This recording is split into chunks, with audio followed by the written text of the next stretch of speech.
Hi everyone, welcome back to Priya says. मैं हूं प्रिया। कैसे हो आप सब? आई होप आप बहुत अच्छे से होंगे। जो लोग मेरी वीडियो पहली बार देख रहे हैं उनके लिए मैं बता दूं कि मैंने अपनी प्रेगनेंसी के लिए पहले आईयूआई करवाया, जिससे मुझे एक टॉपिक प्रेगनेंसी हो गई जो कि कंटिन्यू नहीं की गई। फिर मैंने आईवीएफ करवाया, जिससे मुझे ट्विंस प्रेगनेंसी हुई और अब मेरे 2 बेटे हुए और टचवुड वो 1 साल के हो चुके हैं। और जो भी एक्सपीरियंस है मेरा प्रेगनेंसी का और आईवीएफ का, वो मैं यहाँ पे वीडियोस के थ्रू आपके साथ शेयर करती रहती हूँ। तो आज की वीडियो बहुत ज़्यादा इंपॉर्टेंट होने वाली है, आपको ज़रूर देखनी चाहिए और वीडियो को एंड तक ज़रूर देखिएगा। तो चलिए बात करते हैं कि आपको आईवीएफ की प्रेगनेंसी के बाद या फिर आपके एम्ब्रियो ट्रांसफ़र के बाद क्या नसीहतें हैं जो कि आपको लेनी चाहिए। क्या आपको ये चीज़ें जो मैं आपको बताने लगी हूँ ये तो आपको फॉलो करनी ही चाहिए।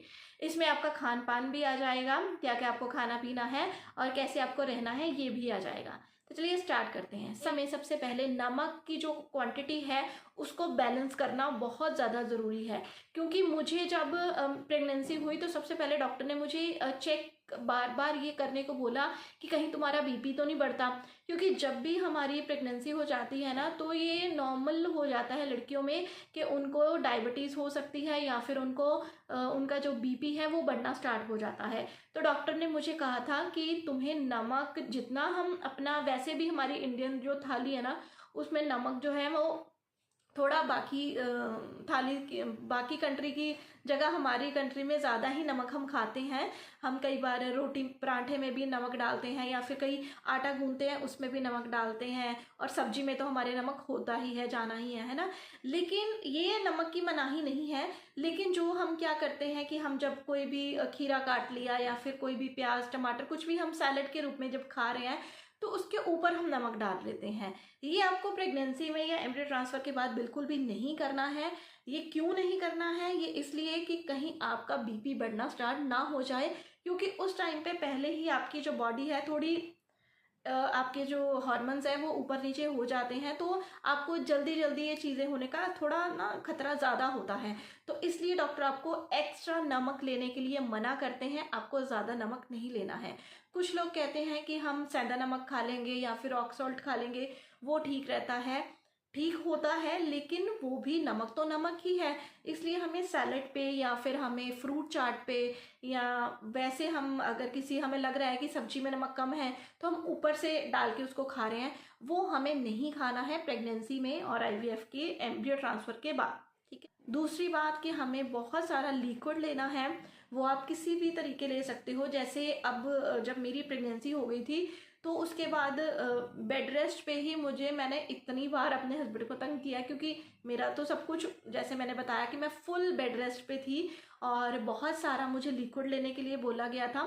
ज़रूरी नहीं है कि आप पानी ही पीते जाओ, आप दिन में छाछ ले लीजिए, आप नारियल पानी, मैं नारियल पानी पीती थी वो ले लीजिए, आप नींबू पानी पी लीजिए, आप ग्लूकोन डी पी सकते हैं, मैंने बहुत ग्लूकोन डी पिया है। तो ऐसी चीज़ें आप ले सकते हो, आप जूस भी ले सकते हो। और आपको अपनी जो हाइड्रेशन है उसको फुल रखना है। ये नहीं है कि आपको जब प्यास लगी है तभी आप पानी पिएंगे। हमें होता है ना जब हमारा गला सूखता है तो तब हम जाके किचन में पानी पीने जाते हैं, ऐसा नहीं करना है। आपको कम से कम 15 ग्लास तो ऐसे लेने ही हैं। जैसे हम नॉर्मल जब हम प्रेग्नेंट नहीं हैं तो हम 8 ग्लास तक पानी पीते हैं या है ना लिक्विड लेते हैं, लेकिन जब आप प्रेग्नेंट हो चुके हो तो आपको कम से कम 15 ग्लास 1 ग्लास लस्सी का, 2 ग्लास लस्सी के हो गए, वो दिन में आपको मैनेज करना है कि आपको कैसे लेना है।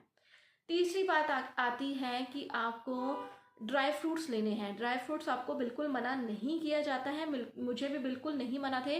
सिर्फ एक फ्रूट जो मुझे चार्ट बना के दिया था डॉक्टर ने, जो मेरा फूड चार्ट बना के देते हैं ना डॉक्टर, उसमें था कि जो डेट्स होती है ना, छुहारा बोलते हैं हिंदी में उसके, ड्राई डेट्स जिसको बोलते हैं, वो मुझे अवॉइड कहा था करने को, लेकिन बाकी ड्राई फ्रूट मुझे बिल्कुल मना नहीं किए गए थे। और डॉक्टर ने स्पेशली मुझे ये बात बोली थी कि बादाम और अखरोट तो तुम्हें सुबह मॉर्निंग में लेने हैं, रात को आप भिगो के रख दीजिए और सुबह आप जितने आपसे खाए जाते हैं उतने आप ले लीजिए। जैसे मैं 5 बादाम भिगोती थी और 2 मेरे अखरोट होते थे, और सुबह उनका छिलका उतार के मैं उसको सबसे पहले ब्रश करने के बाद उसको खाती थी। ये चीज़ आपको ज़रूर लेनी है। बाकी आपको ना कोई काजू की मनाही है, ना आपको किशमिश की मनाही है, ना ही आपको पिस्ता की मनाही है। जो भी फ्रूट है, ड्राई फ्रूट है, आप ले सकते हो, कोई प्रॉब्लम उसमें नहीं है। अब बात करते हैं चाय कॉफ़ी की। बहुत बार मुझे ये क्वेश्चन आता है कि हमें कितनी चाय कॉफ़ी लेनी चाहिए। देखिए, अब मैं अगर अपनी बात करती हूँ, मैं अपने डॉक्टर को ये चीज़ बता देती थी कि मैं इतना मतलब ले लेती हूँ, तो उन्होंने मुझे ठीक कहा, इसलिए मैं आपको बता रही हूँ। जैसे मैं दिन में 2 बार चाय पीती थी, कॉफ़ी मुझे वैसे ही अच्छी नहीं लगती और हमारे घर में इतना था भी नहीं, और मेरी प्रेगनेंसी जो थी वो गर्मियों में थी और कॉफ़ी उस टाइम पे तो मैं वैसे ही नहीं पीती थी, है ना, गर्मी में कम ही पीते हैं कॉफ़ी वगैरह। तो चाय मैं सुबह पीती थी, चाय के साथ ना बिस्किट वगैरह जो भी मेरा मन होता था मैं खा लेती थी। और एक मैं शाम को 5 बजे के करीब मैं चाय पीती थी, उसके साथ अगर मुझे भूख लगती थी तो मैं सैंडविच वगैरह या फिर रस जो हम खाते हैं, है ना, वो खा लेती थी। बिस्किट तो खाती ही थी, ऐसी चीज़ें मैं ले लेती थी। और मैंने डॉक्टर को बताया था कि मैं दिन में 2 बार चाय पीती हूँ, तो उन्होंने कहा था कोई बात नहीं, अगर तुम्हें एसिडिटी नहीं बनती है तो तुम ले सकती हो। जिस दिन तुम्हें एसिडिटी फील हो उस दिन तुम चाय को अवॉइड कर दो, इससे ज़्यादा आप 2 से ज़्यादा मत लो, है ना, तो ये ठीक रहता है। अगर आप कॉफ़ी आपको पीनी ही है तो दिन में 1 पी सकती हो, वो भी आपको काफ़ी ज़्यादा स्ट्रॉन्ग नहीं करनी है। दूध वाली कॉफ़ी जैसे हमारे इंडियन घरों में बनती ही है वैसे आप ले सकते हो। अब बात करते हैं सोने की। जी हाँ, प्रेगनेंसी में और एम्ब्रियो ट्रांसफ़र के बाद बहुत बार मुझे क्वेश्चन आता है कि हमें कैसे सोना चाहिए, सीधा सोना है, उल्टा सोना है, या फिर किस तरीके से हम सो सकते हैं। वैसे तो आपको 4 महीने तक, 4-5 महीने तक किसी भी जो आपकी पोजीशन होती है उसमें सोने की मनाही नहीं होती है। लेकिन जब 5वां महीना आपको लग जाता है तो आपका टमी थोड़ा बाहर आने लगता है, तो उल्टा तो आप सो ही नहीं सकते, है ना, वो टमी बाहर है तो आप नहीं सो सकते। आप कम खुद से ही आप कंफर्टेबल नहीं होगे। अगर आप सोने के आदी भी हो ना तो तभी आप उल्टा नहीं सो सकोगे जब आपका 5वां महीना स्टार्ट हो जाएगा, क्योंकि काफ़ी ज़्यादा टमी उस टाइम पे बाहर आ जाता है ना। तो ज़्यादातर डॉक्टर ये कहते हैं कि वैसे आप किसी भी पोजीशन में सो सकते हो, लेकिन अगर आप अपने बाएं तरफ सोते हो तो उसमें ब्लड फ्लो जो होता है वो बच्चे के लिए काफ़ी ज़्यादा सही होता है, बच्चे को काफ़ी ज़्यादा ब्लड फ्लो उससे मिलता है। वैसे आप सीधा और राइट लेफ्ट जैसे मर्जी सो सकते हो, लेकिन अगर आप बाएं तरफ सोते हो तो वो अच्छा माना जाता है। और आपको खाने में अपना 2 घंटे के बाद कुछ ना कुछ थोड़ा थोड़ा आपको खाना है। देखिए, जो पहले 3 महीने होते हैं तब तो इतना फील आपको नहीं होता। कुछ लोग होते हैं जिनको जैसे नौजिया वगैरह, वॉमिट वगैरह का बहुत ज़्यादा इशू हो जाता है, उनसे कुछ खाया नहीं जाता। मुझे ऐसा कुछ नहीं था, लेकिन मुझसे कुछ खाया नहीं जाता था, वो एक अलग बात है ना। लेकिन अगर आपकी प्रेगनेंसी स्मूथ चल रही है, आप सब कुछ हो, अगर आपको वॉमिट भी हो रही है तब भी आपको कोशिश करनी है, चाहे आप 2 घंटे के बाद 1 एप्पल ही क्यों ना खाओ, आपको 2 घंटे के बाद कुछ ना कुछ खाना है। चाहे थोड़े से मखाना ही खा ले आपने, है ना, थोड़ा सा जैसे अंदर बच्चे को उस टाइम पे थोड़ा फील होता है कि उनको कुछ अंदर, अब जब आप खाओगे तो उसका जो भी पोषण होगा वो बच्चे को मिलेगा। तो 2 घंटे के बाद आपको लंबे टाइम के लिए आपको भूखे नहीं रहना है। तभी करवा चौथ का व्रत के बारे में भी कहते हैं कि आपको ज़्यादा टाइम तक नहीं खाली पेट रहना है, आपको कुछ ना कुछ खाते रहना है। और हम बात करते हैं फ्रूट्स की। तो देखिए, फ्रूट्स मैं पहले भी अपनी वीडियो में कह चुकी हूँ कि आपको फैंसी फ्रूट्स के बारे में इतना अपने दिमाग में हवा बिठा के नहीं रखना है कि हमें तो अब ही फैंसी फ्रूट्स खाने हैं। आप जैसे एक एप्पल ले सकते हो, एक बनाना ले लिया, मैंगो ले लिया, अगर मैंगो का सीज़न है, अब अमरूद का सीज़न आ जाएगा, आप अमरूद खा सकते हो, आप ऑरेंज खा सकते हो, अगर आपका ग्रेप्स खाने का मन है वो खा सकते हो। लेकिन ग्रेप्स को आपको बहुत सारा नहीं खाना है, थोड़ा सा इतने से ले लो, वो खा लो।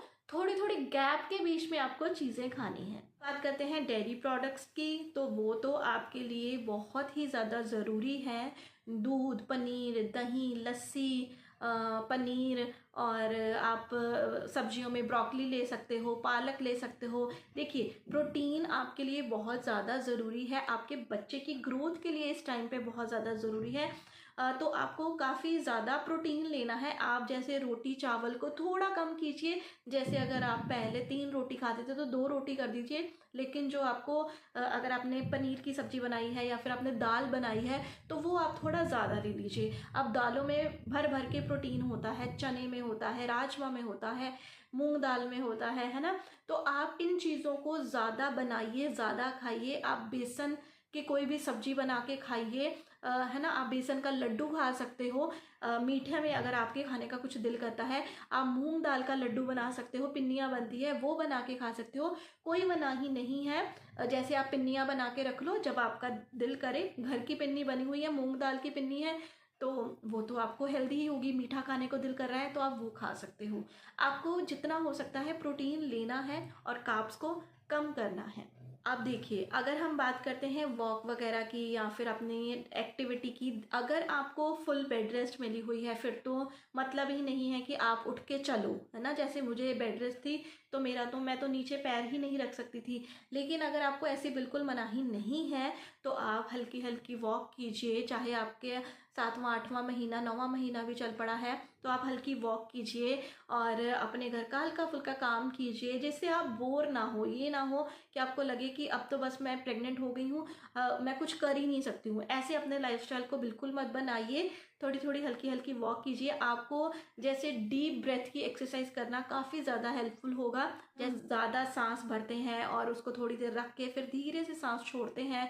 अगर आपकी नॉर्मल डिलीवरी होगी तो ये एक्सरसाइज अगर आपने की होगी तो आपकी काफ़ी ज़्यादा आपको उस टाइम पे हेल्प हो जाएगी। आपने पहले ही इस चीज़ को किया, प्रैक्टिस की हुई है, तो ये चीज़ आपको हेल्प देगी। तो आई होप मेरी इन बातों से आपको थोड़ा सा भी फ़ायदा हुआ होगा।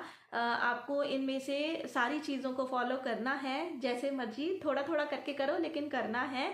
इससे आपकी प्रेगनेंसी अच्छी निकलेगी और आपको एक हेल्दी बेबी आपकी गोद में होगा। तो चलिए, मिलती हूँ आपको अपनी अगली वीडियो में। ऐसी ही और वीडियोस के लिए मेरे चैनल को सब्सक्राइब कर लीजिए। आप मुझे फेसबुक पे, इंस्टाग्राम पे प्रिया सीज के नाम से फॉलो कर सकते हैं। तो मिलती हूँ मैं आपको अपने अगली वीडियो में, तब तक के लिए बाय बाय।